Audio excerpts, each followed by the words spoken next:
People continue to ask me if I'd like to see the classic lineup of Dokken Reunite. This is the Rock and Roll Weatherman. My name is Sean Morrison, and unfortunately, the answer is going to be no. Not in the year 2025.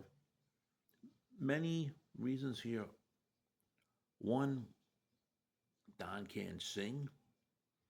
Two, Mick Brown is just basically retired because of a hand injury. Will he be able to play drums fully? Three, how long would it last?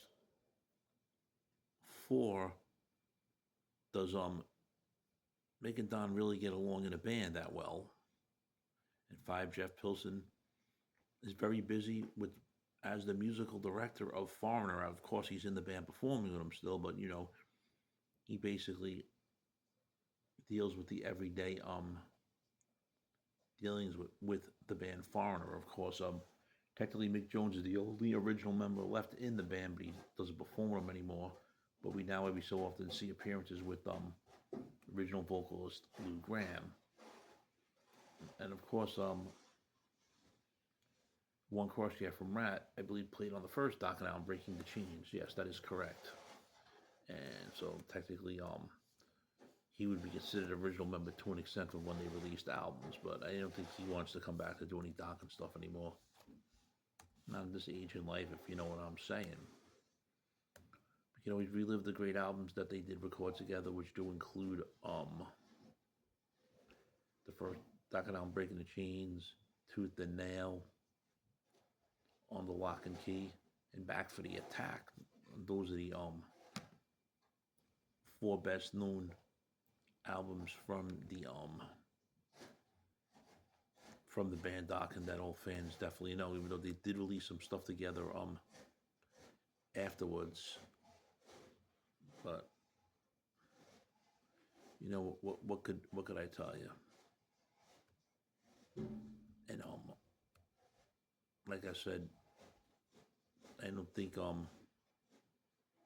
One Crosshair would want to return to the band. Even Peter Baltzman, except I forgot he played with him as well on that album. But either way, you got the Breaking the Chains, you got Tooth and Nail, you got On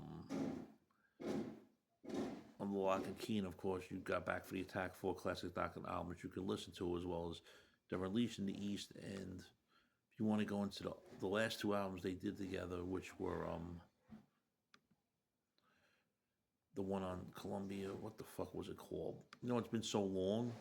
1995, it eventually came out, I think, in America. Dysfunctional. Yeah, the band was definitely dysfunctional at that time, and Shadow Life was a grunge album, and that's a no thank you, if you know what I'm saying. Friends, if you're not subscribed to the Sean Morrison YouTube channel, please do so.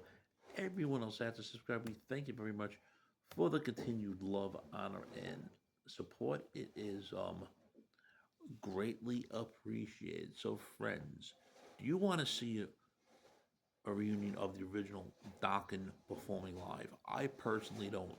What do you think, friends? Leave your comments here. Shame, shame, shame.